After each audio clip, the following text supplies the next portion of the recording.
जानते हैं आधुनिक विज्ञान ने एक टेक्नोलॉजी लाई है जिसको सीमेंट कहते हैं। सीमेंट की मैक्सिमम लाइफ कितनी है? कितनी है? 2500 साल, मैक्सिमम 100 इयर्स।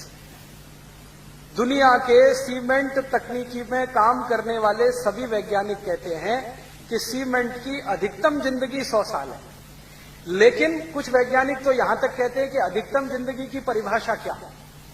अधिकतम जिंदगी की परिभाषा अगर हम ये माने कि जब तक ये खंड खंड ना टूटे तब तक, या हम यहीं से मानना शुरू कर दें कि बनने के कितने दिन बाद क्रैक्स आ जाते हैं। अगर वो कहते हैं कि भाई बनने के कितने दिन बाद क्रैक्स आ जाते हैं, यहां से शुरू करें, तब तो सीमेंट की जिंदगी 5 साल भी नहीं। अच्छी से अच्छी बिल्डिंग को देख लेना, आज बनी है, साल भर बाद उसमें क्रैक्स दिखाई दे जाएंगे। तो कई वैज्ञानिक तो कहते हैं कि अगर क्रैक्स को हम आधार बनाएं तब तो ये 5 साल की जिंदगी भी नहीं है सीमेंट की, लेकिन पूरी बिल्डिंग खंड खंड टूट जाए तो 100 साल है। तो हम मान लें कि 5 साल से लेकर 100 साल है। अच्छा, अब दूसरी बात बताता हूं। आपने कभी भारत का कोई किला देखा? फोर्ट? राजस्थान में तो आप हैं, यहां 2-3 किले बड़े मशहूर हैं। आमेर का एक किला है जयपुर में, जोधपुर का एक किला है, जैसलमेर का है, चित्तौड़गढ़ का है। ये सब किलों में आप जानते हैं सीमेंट लगा है? नहीं, चूना लगा है। चूना की मैक्सिमम लाइफ मालूम है कितनी? अगर वो 5 साल और 100 साल की कहानी कहें सीमेंट के बारे में कि क्रैक्स पड़ना शुरू हो, वहां से जोड़ें तो 5 साल और खंड खंड टूटे तो 100 साल, अगर चूने को ऐसा कहना शुरू करें तो चूने की मिनिमम लाइफ 500 साल है और मैक्सिमम लाइफ 2 से 2500 साल। भारत के जितने भी किले हैं ना, आमेर में देखो या चित्तौड़गढ़ में या दक्षिण में चले जाओ या पश्चिम भारत में, बहुत सारे किले 250-300 साल से लेकर 1000-1200 साल पुराने, और इनमें दीवारों में क्रैक्स नहीं है। पत्थर उखड़कर गिर जाएगा, क्रैक नहीं आएगा कभी। मतलब क्या है? मतलब यह है कि चूने की टेक्नोलॉजी सीमेंट से कुछ ऊंची तो है। और आप जानते हैं सीमेंट और चूने का रॉ मटेरियल एक ही है, ये मालूम है ना? दोनों का रॉ मटेरियल एक ही है। इसका माने बनाने की जो तकनीकी है उसमें कुछ अंतर है।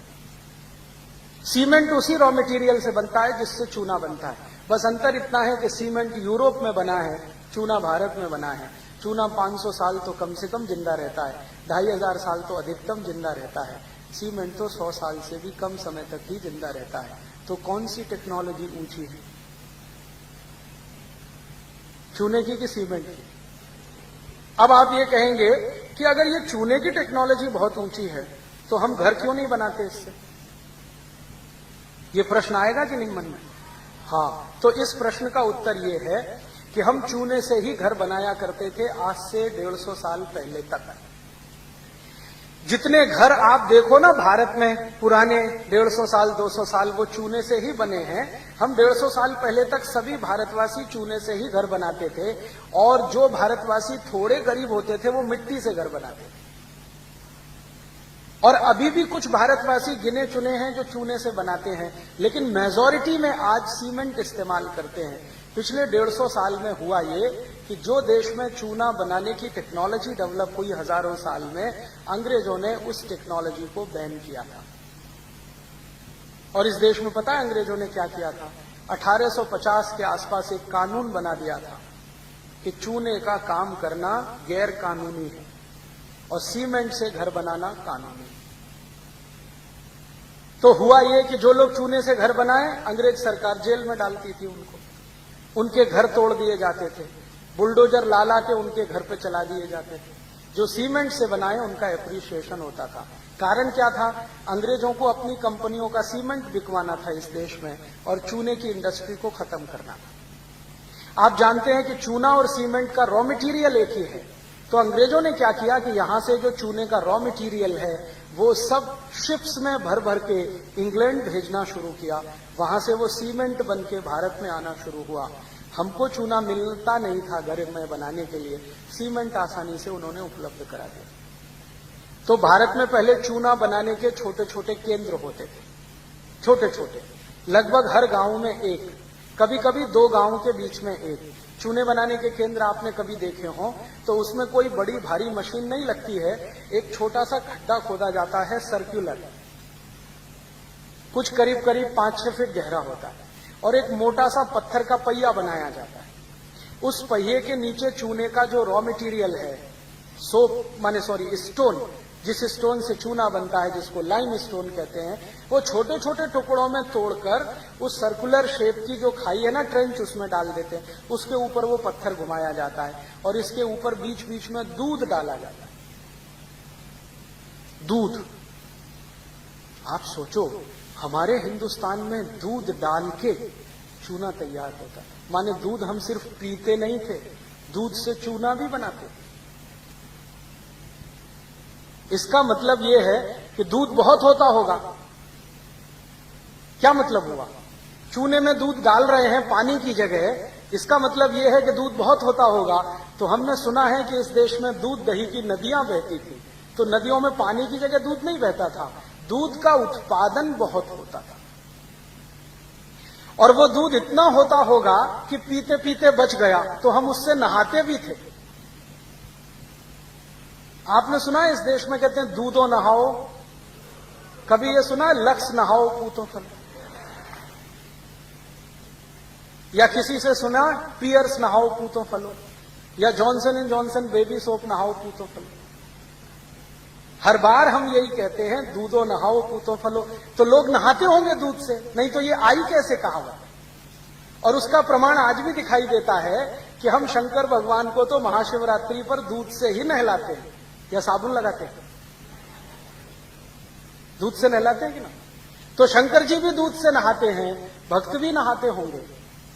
तो दूध बहुत था, उपयोग करने के बाद बचता होगा तो चूना बनाने में इस्तेमाल होता था।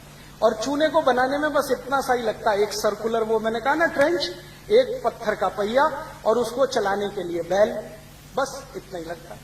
और रॉ मटेरियल लाइमस्टोन थोड़ा थोड़ा तोड़ तोड़ के डाल दिया, दूध डालते डालते पीसते गए, दूध डालते गए, पीसते गए, दूध डालते गए, 25-30 दिन में वो तैयार होता है।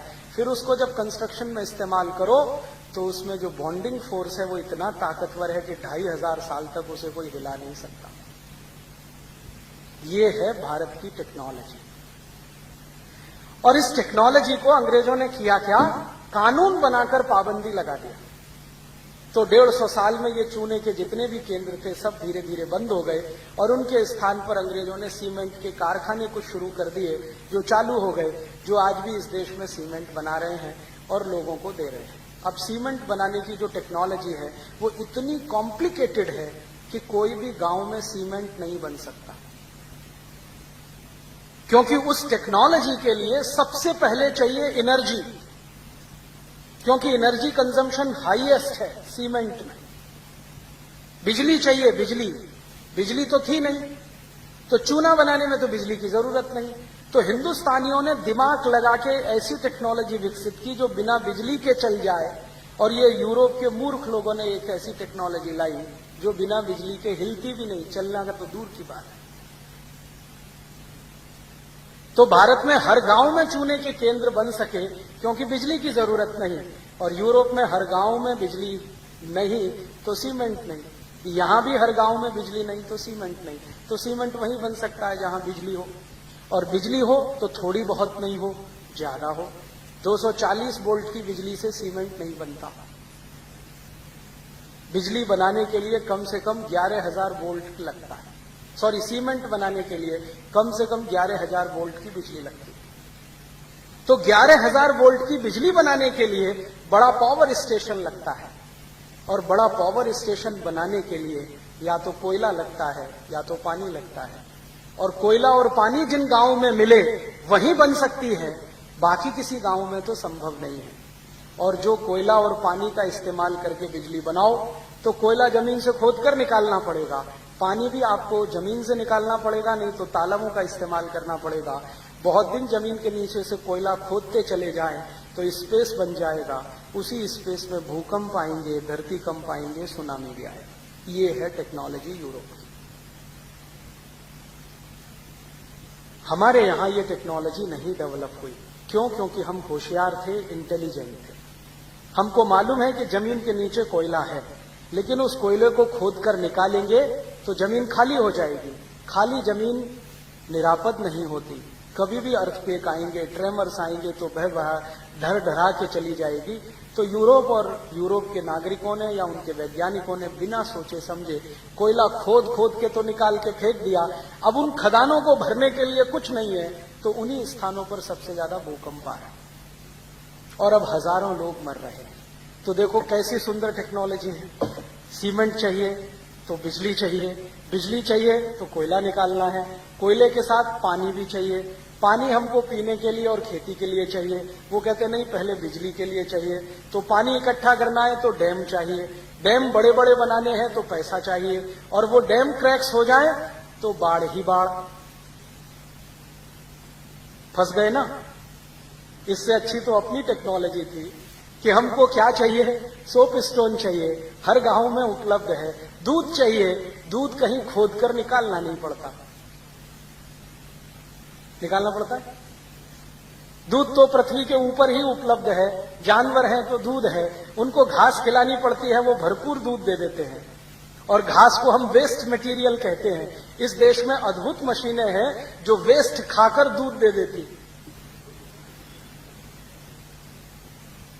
हैं कि नहीं। गाय, भैंस, बकरी वेस्ट खाती है। आप खा सकते हो घास, आप मानते हो ये वेस्ट है, वो वेस्ट को ही खाती है और बेस्ट क्वालिटी दूध दे देती हैं।